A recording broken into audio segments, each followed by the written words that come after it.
Bonjour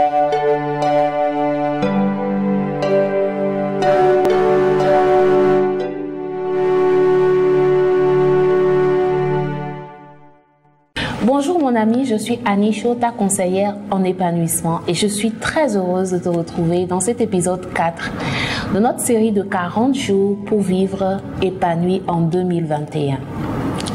Je remercie toutes les personnes qui partagent ces vidéos et qui invitent leurs amis à nous rejoindre parce que ici, il se passe toujours quelque chose de nouveau chaque jour. Du fond du cœur, je vous remercie. Aujourd'hui, nous allons parler de la question du plan de vie qui est très important, qui est un autre pilier pour construire une vie épanouie. Aujourd'hui, la course folle vers les objectifs, la course folle pour tourner, pour manger, pour réaliser telle ou telle autre chose fait que l'on ne se pose pas pour définir clairement où est-ce que l'on va. C'est important d'avoir une idée claire, une image précise de la destination où l'on va pour pouvoir être sûr de réunir tous les éléments qu'il faut pour pouvoir atteindre cette destination-là. Et je voudrais donner un exemple pratique pour vous expliquer pourquoi est-ce que définir un plan de vie est très important. Chaque jour, nous nous réveillons avec l'obligation de manger. Il n'y a pas ce jour de la semaine où nous nous réveillons et où nous ne pensons pas à la faim. Dès le réveil, on commence à se poser cette question parce qu'on sait que cela fait partie de notre quotidien, c'est intégré dans nos valeurs, dans nos habitudes que l'on doit manger pour vivre et survivre.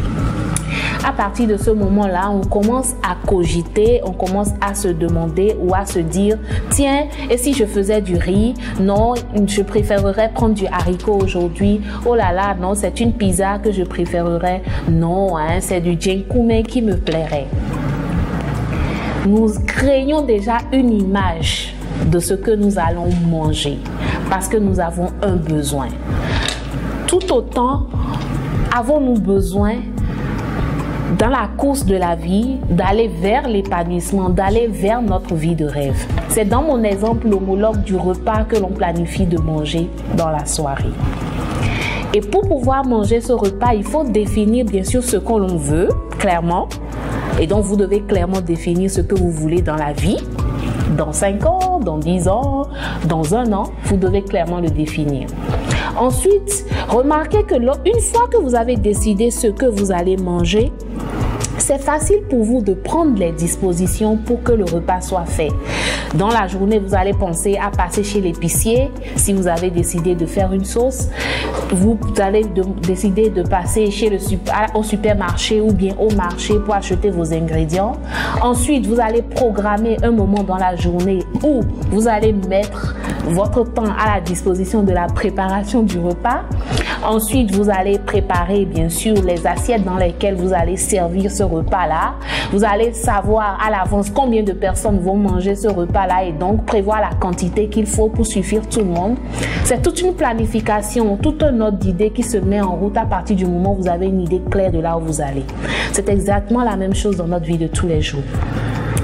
Quand vous décidez clairement de là où vous allez, la nature et vous-même travaillez d'un commun accord pour atteindre ce but ultime-là. Mais si vous n'avez pas d'image, vous tournez en rond. Vous êtes juste comme celui qui voyage, qui va d'un point A sans savoir vraiment quand est-ce qu'il ira au point B et qui ne se soucie vraiment pas des avancées qu'il fait parce que vous ne pourrez pas les mesurer de façon substantielle.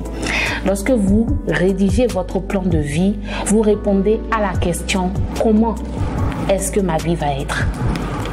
Et pour le faire, c'est important de prendre quelques minutes au calme, de se poser, d'avoir un cahier, un bic pour pouvoir noter les idées que vous allez recevoir. Pour rédiger votre plan de vie, il faut vous poser les questions essentielles suivantes. La première, comment est-ce que je veux que ma vie soit ? Et vous pouvez étendre ça sur plusieurs pans de votre vie. Vous pouvez mettre ça sur le plan spirituel, sur le plan relationnel, sur le plan professionnel et vous demandez, ok, quel genre d'activité est-ce que je me vois faire, quel genre de métier est-ce que je me vois exercer, à quoi ressemble la maison de mes rêves, à quoi ressemble la femme ou le mari de mes rêves, dans quel type de relation est-ce que je souhaiterais être épanouie. Est-ce que vous êtes plutôt une personne qui veut vivre dans un duplex ou qui se contenterait tout simplement de vivre en location jusqu'à la fin. C'est votre choix.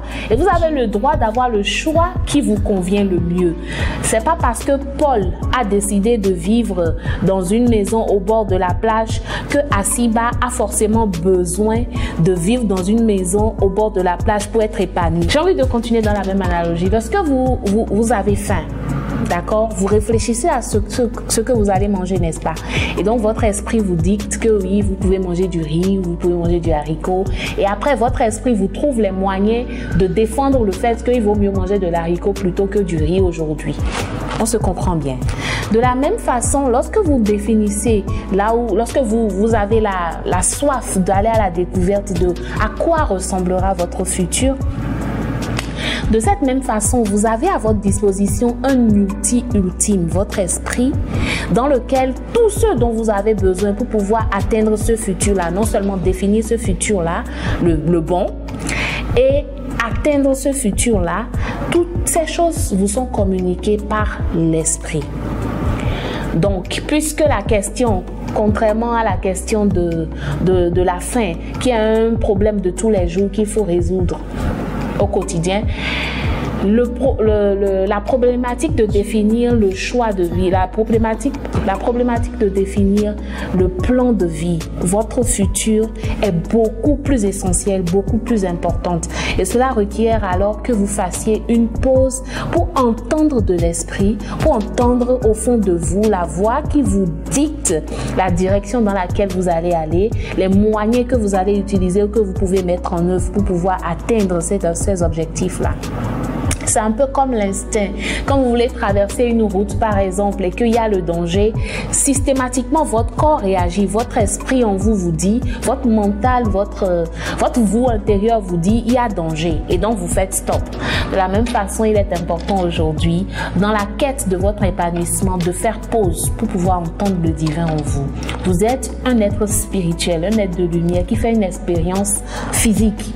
Et la chair n'est pas contrôlée par la chair. La chair est dictée, est contrôlée par l'esprit.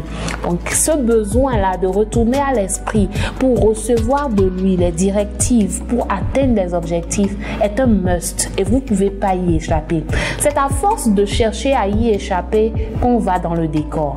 Et puisque notre objectif en 2021, c'est justement de ne pas aller dans le décor, mais plutôt de vivre une expérience d'épanouissement complet, je nous invite, je vous invite, je t'invite particulièrement à faire cet exercice de retrouver le calme de ta chambre ou le calme d'un endroit de ton choix qui te donne la paix et qui te permet d'être inspiré, de trouver un bic, un stylo et puis de quoi noter pour pouvoir écouter la voix de l'esprit, cette voix intérieure qui te dicte où est-ce que tu dois aller, dans quelle direction tu dois voler. Et une fois que tu y es, tu poses la question, qu'est-ce que je peux faire? Enfin, à quoi doit ressembler ma vie? À quoi ressemble le mari? Et puis, il faut compartimenter dans les divers secteurs de ta vie, sur le plan relationnel, sur le plan marital, sur le plan, comment dire ça, santé. Oui, pourquoi pas? Parce que tu peux définir quel genre d'individu tu veux être. Si tu veux être si tu veux être en pleine forme et santé, dans 5 ans, c'est à partir d'aujourd'hui qu'il faut commencer à maintenir ta diète et tout ça. Mais tu ne peux maintenir ta diète que si tu sais clairement que tu n'as pas envie de grossir et d'extrapoler toutes les Nana Benz. Un big up pour Nana Benz. dans 5 ans. Donc, tu peux toujours définir. Et rappelle-toi que nous avons déjà parlé de cet aspect, que c'est toi qui contrôles. L'épanouissement vient du fait que tu contrôles tes actions, tu contrôles tes pensées, tu contrôles tes émotions. Et lorsque tu laisses les émotions, l'extérieur prendre le dessus sur tes pensées, sur tes émotions et sur tes actions, c'est en ce moment-là que tu n'es pas épanoui. Donc cette règle-là s'applique aussi dans le cas d'espèce. Il faut absolument que tu ailles définir ce que tu veux pour que ensemble avec la nature, avec Dieu, quel que soit le nom que tu lui donnes, vous puissiez coopérer en synergie pour atteindre tes rêves. Je Je te remercie de m'avoir suivi. Je suis convaincue que tu as obtenu quelque chose de cette vidéo et c'est pour ça que je suis aussi rassurée du fait que tu vas la partager avec tes amis. Demain, nous allons aborder une habitude que tu dois prendre pour pouvoir agir, pour pouvoir passer promptement à l'action et réaliser tes rêves. Ne manque pas le rendez-vous donc, à demain. Ciao. Vivre l'épanouissement, c'est désormais possible avec Annie Cho, votre conseillère en épanouissement. Abonne-toi aux pages Annie Cho sur Facebook et YouTube pour prendre ton envol vers une dimension plus élevée. Annie Cho, ta vie de rêve à t'apporter ici et maintenant.